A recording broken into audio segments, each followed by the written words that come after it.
오늘 하나님께서 우리에게 주신 말씀 누가복음 2장 41절에서 52절의 본문 말씀을 저와 여러분이 교독으로 읽겠습니다. 그의 부모가 해마다 6월절이 되면 예루살렘으로 가더니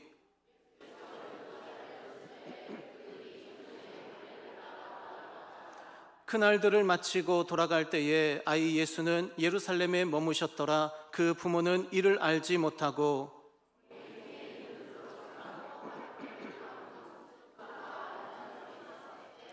만나지 못함에 찾으면서 예루살렘에 돌아갔더니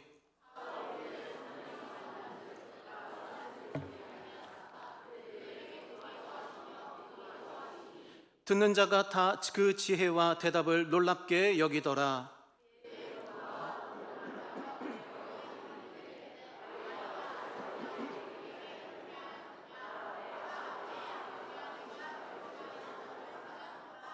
예수께서 이르시되 어찌하여 나를 찾으셨나이까? 내가 내 아버지 집에 있어야 될 줄을 알지 못하셨나이까? 하시니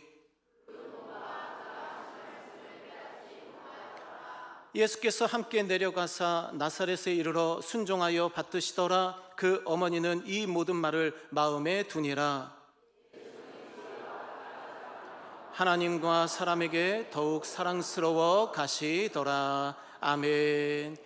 이 말씀은 살아계신 하나님의 말씀입니다. 미국 선교의 창시자로 알려진 세뮤얼 밀즈 선교사님이 계셨습니다. 하지만 이분도 어렸을 때에는 앞날을 고민하며 하나님이 계신지 안 계신지 의심하며 하나님의 존재로 인하여서 고통하고 신음하고 괴로워했던 청소년이었습니다. 18살이 되던 해 어느 겨울날 집에서 겨울을 지낼 목적으로 부모님 곁에 돌아와 지냈지만 여전히 마음 가운데는 괴롭고 억눌린 마음이 있었던 상태였습니다.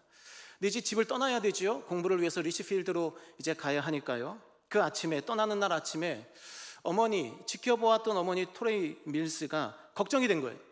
그래서 아들의 상태를 염려하면서 물어봤습니다. 지금 마음이 어떠냐?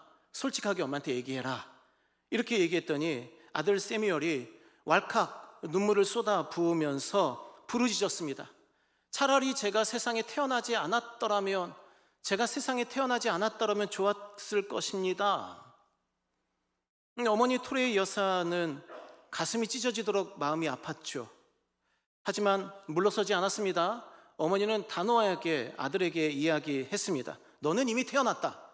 너는 이미 태어났고 너는 너의 존재에 대해서 그리고 너의 모든 행실에 대해서 하나님 앞에 서서 하나님께서 너에게 책임을 물을 때에 대답할 의무가 있다. 하지만 아들 세뮤얼은 다시 외쳤습니다. 저는 지옥의 밑바닥까지 가본 것 같습니다. 그러고 나서 이 아들은 집을 떠나 학교로 움직이게 되었습니다. 토레이 여사는 마음이 많이 아팠습니다. 골방에 올라갔습니다. 무릎을 꿇었습니다. 그리고 하나님께 간절히 기도했습니다. 간절히 기도하되 하나님께서 마음 가운데 평안한 마음을 주실 때까지 계속해서 간절히 하나님을 부르짖었습니다.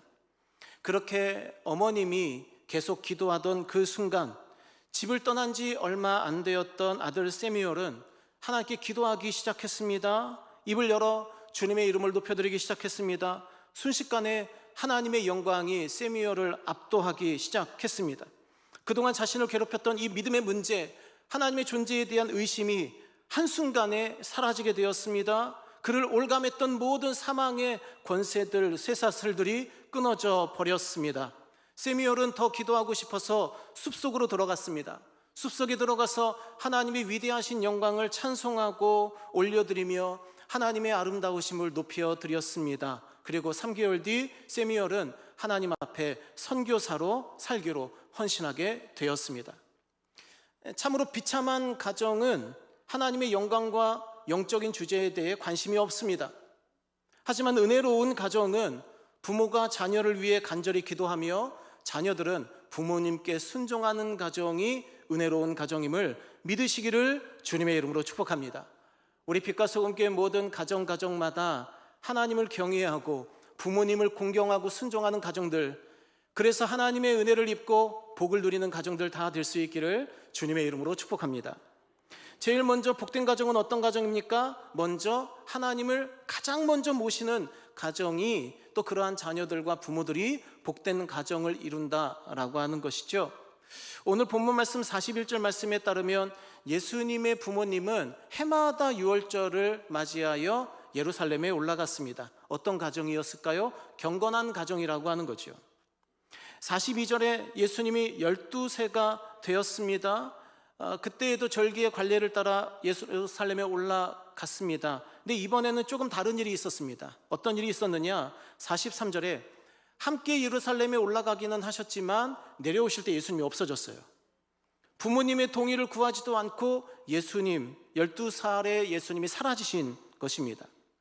아무것도 모르고 돌아가던 가족들, 다른 친척이 맡고 있겠지, 다른 친척과 함께 지금 놀면서 그렇게 내려오게 있겠지라고 생각했지만 찾아보니 없었던 것이죠.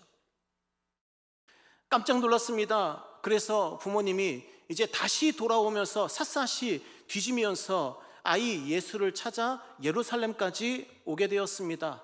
46절 말씀에 그렇게 3일 동안 찾았어요.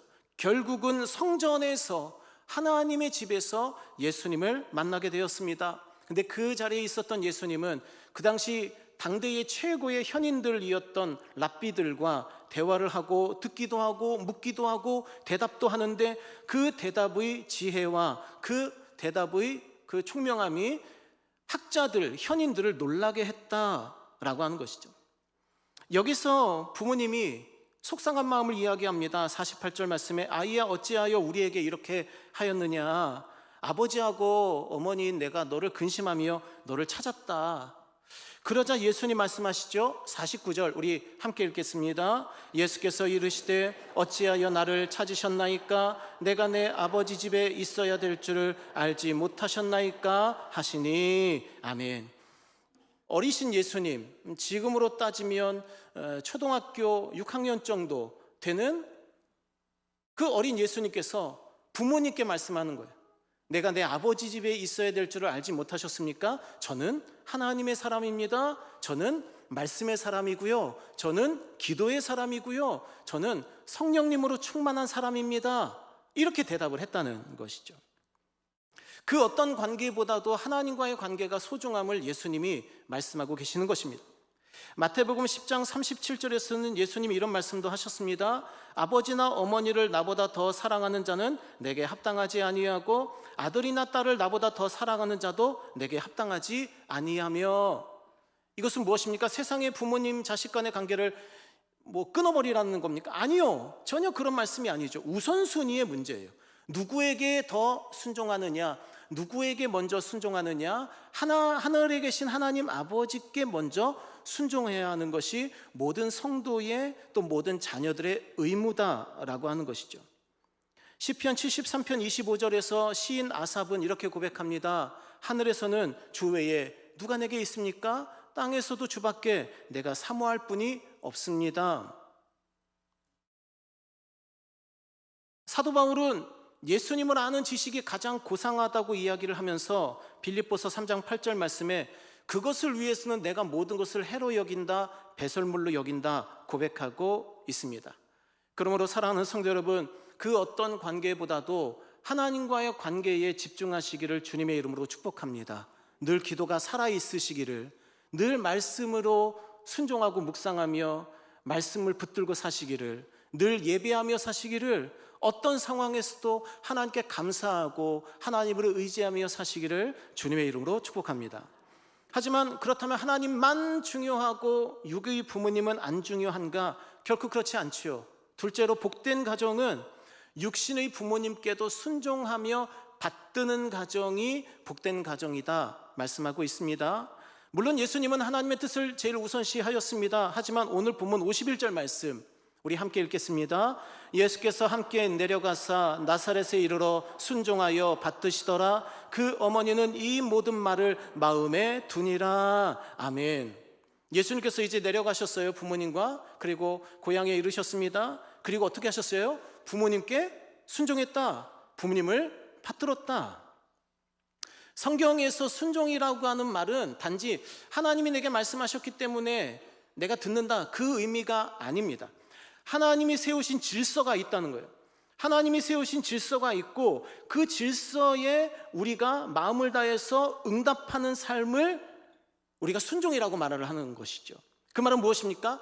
우리는 그 질서의 제일 위에 계시는 왕이시고 우리의 주인이신 하나님께 순종하지만 또 그 하나님께서 세우신 이 부모님이라고 하는 질서에도 우리가 순종하고 또 받드는 것이 필요하다라고 하는 것이죠. 십계명이 그러합니다. 여러분들 십계명 1계명부터 10계명까지 있죠. 천주교의 계명이 조금 다르고 또 이 사마리아 사람들이 받던 계명도 조금 다릅니다만 우리 개신교회가 보는 십계명은 첫 계명부터 네 번째 계명까지는 대신계명이라고 해요. 하나님께 대한, 신에 대한 계명. 그리고 5계명부터 6개의 계명은 대인계명, 사람에 대한 계명이에요. 그런데 그 사람에 대한 계명의 제일 첫 번째인 5번째 계명이 무엇입니까? 출애굽기 20장 12절 말씀 함께 읽겠습니다. 내 부모를 공경하라. 그래야면 내 하나님 여호와가 내게 준 땅에서 내 생명이 길리라. 아멘. 부모를 공경하는 것이 하나님이 세우신 질서예요. 부모님께 공경하지 않으면 하나님이 세우신 질서를 어겨버리는 거예요. 부모님께 순종하지 않으면 하나님을 거역하는 것과 마찬가지예요. 하나님이 세우신 계명 중에 인간에게 대하여 주신 계명 중에 가장 먼저 되고 가장 우선되며 가장 중요한 계명을 어겨버리는 거예요. 그래서 지혜로웠던 솔로몬은 잠언 1장 8절 말씀에 내 아들아 아비의 훈계를 들어라. 어미의 법을 떠나지 말아라. 23장 22절에 너를 낳은 아비에게 청종하여라. 내 늙은 어미를 가볍게 여기지 말아라 라고 말씀하고 있습니다. 사도 바울도 마찬가지입니다. 결혼하지 않았고 오직 하나님을 위해 모든 것을 배설물로 여겼던 사도 바울조차 에베소서 6장 1절 말씀에 자녀들아 주 안에서 너희 부모에게 순종하라. 이것이 옳으니라. 골로새서 3장 20절 말씀 함께 읽겠습니다. 자녀들아 모든 일에 부모에게 순종하라. 이는 주 안에서 기쁘게 하는 것이니라. 아멘. 주님을 기쁘시게 하는 일이 뭐라고요? 부모님께 순종하는 일이라고요. 여러분들도 그러셨겠지만 저도 학교 다닐 때 매를 많이 맞았습니다. 특히 한문 시간은 공포의 시간이었습니다. 분명히 한 30개 정도만 외워가면 되는데 그 중에 하나 딱 못 외우면 책상 위에 올라가서 무릎을 꿇습니다. 이렇게 두꺼운 매로 이렇게 위에서 풀스윙이라고 하죠. 빡 때리면 끔찍합니다. 이거 어떻게 하실지도 못해요. 이 뒷짐져야 되잖아요. 막 이렇게 하고 어떻게 하지를 못해요. 그 10대를 맞아요. 근데 그날 원래 제가 걸릴 타임이 아니었어요. 16일이다 그러면 16번이거든요. 저는 17번이에요. 그럼 왜 걸린지 아시죠? 그 16번 옆에 오른쪽, 왼쪽, 뒤, 앞 나와서 시켜가지고 제일 어려운 거 시키는 거예요. 제가 선생님에게만 맞았겠습니까? 아니요. 저희 어머니께도 자주 맞았습니다. 뭐 종아리를 맞는 거는 뭐 당연한 거고요. 하루는 오락실에 갔어요. 요즘은 PC방이죠. 그 당시에 오락실이 있었습니다. 이렇게 하는 게 있어요. 막 이렇게 빨리 누르면서 뿅뿅 하고 뭐 보글보글도 있고 뭐 갤럭시도 있고 막 그렇습니다. 그런 오락이 있어요.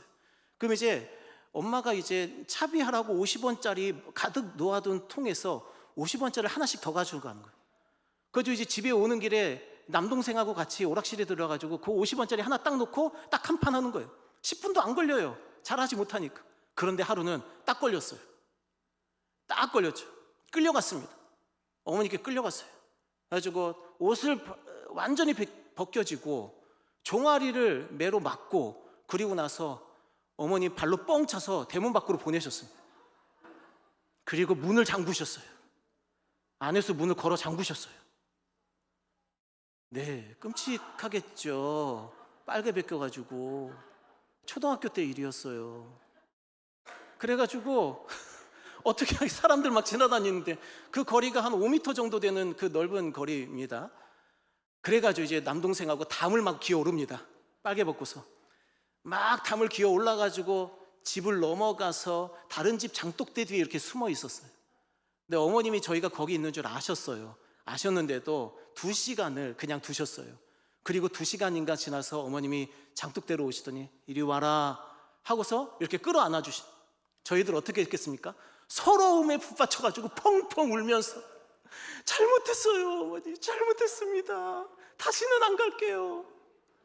실제로 안 갔어요. 그러고 나서 실제로 오락실 안 갔습니다. 어린 자녀들에게는 요즘에 이제 매질하라고 하면은 요즘 뭐 큰일 난다고 해요. 근데 거기에 대해서는 저는 생각이 조금 사실 다른 생각이 있습니다. 훈육이 필요하지 않나요? 훈육이 필요하다고 생각이 되어집니다. 잠언 13장 24절 말씀에, 오늘 우리 자녀들 왔는데 괜히 왔다 싶은 생각이 들 거예요. 잠언 13장 24절 말씀, 우리 자녀들만, 우리 청년부 이하만 우리 함께 읽겠습니다. 시작. 매를 아끼는 자는 그의 자식을 미워함이라, 자식을 사랑하는 자는 근실히 징계하느니라. 아멘. 우리 목소리 크게 읽었으니까 순종하겠다, 이제 이 뜻으로 알겠습니다. 그 위대한 요한 웨슬리, 찰스 웨슬리의 어머니인 수잔나 웨슬리도 늘 자녀들을 매로써 다스렸습니다. 하지만 몇 가지 원칙이 있었습니다. 첫째, 매를 맞을 때는 그 규칙이 분명했습니다. 규칙이 왔다 갔다 하지 않고 늘 일정한 규칙을 제시하고 그 규칙을 어기면 매를 들었습니다.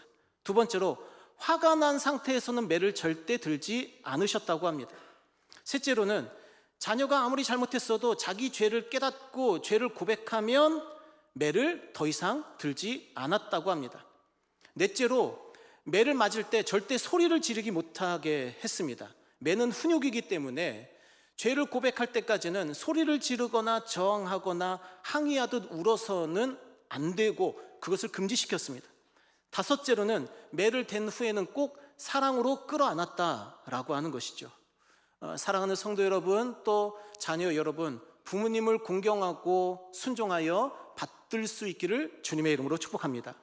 그렇게 성장한 자녀들 어떤 열매를 거두겠습니까? 세 번째로, 전인격적인 성장의 열매를 거둔다라고 하는 거지요. 오늘 52절 말씀 우리 함께 읽겠습니다. 예수는 지혜와 키가 자라가며 하나님과 사람에게 더욱 사랑스러워 가시더라. 아멘.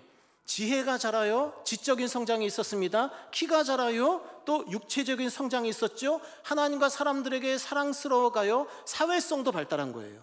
전인격적인 성장이 있었다라고 하는 것이죠. 게다가 그냥 12살에 성장을 멈추신 것 아닙니다. 예수님 공생애, 공적 생애, 다른 사람들에게 드러내신 생애를 언제 시작하셨습니까? 누가복음 3장 23절 말씀에 30세부터 공생애를 사셨어요. 그러면 30세 이전에는 계속 무엇 하신 겁니까? 부모님의 훈육을 받으며 또 여러 가지 구약의 말씀들을 읽으며 예수님 당신을 향한 언약들을 하나하나 곱씹고 묵상하며 하나님 내게 맡기신 사명을 늘 추구하며 온전하게 성장하는 과정을 겪은 것을 우리는 알 수 있죠. 누가복음 2장 40절 말씀에서도 아이가 자랐습니다. 예수님 자랐죠? 강하여졌습니다. 육이 건강해졌습니다. 지혜가 충만해졌어요. 지적으로 성장했어요. 하나님의 은혜가 그 위에 있더라. 영적으로도 건강한 예수님이시기에 모든 사람을 당신에게로 이끌며 모든 사람을 위하여서 구원의 길을 걸어가신 예수님이심을 믿으시기를 주님의 이름으로 축복합니다. 그러므로 사랑하는 성도 여러분, 우리가 먼저는 하나님을 모시고 또 하나님께서 세우신 질서, 우리를 낳아주신 부모님께 받들고 순종하고 공경하고 따라갈 때에 우리의 영과 혼과 육이 온전하게 성장하는 것을 믿으시기를 주님의 이름으로 축복합니다. 데살로니가전서 5장 23절 말씀 우리 함께 읽겠습니다. 평강의 하나님이 친히 너희를 온전히 거룩하게 하시고 또 너희의 온 영과 혼과 몸이 우리 주 예수 그리스도께서 강림하실 때에 흠없게 보존되기를 원하노라. 아멘. 우리 사랑하는 자녀들이 하나님을 먼저 모시고 또 하나님이 세우신 부모님들을 잘 공경함으로 말미암아 영과 혼과 육이, 그 몸이 고르게 잘 성장해서 예수님 다시 오실 때까지 온전하게, 거룩하게, 정결하게 또 하나님께 맡기신 사명을 온전히 감당하며 세상에서 빛과 소금으로 승리하는 우리의 자녀들 다 되실 수 있기를 주님의 이름으로 축복합니다.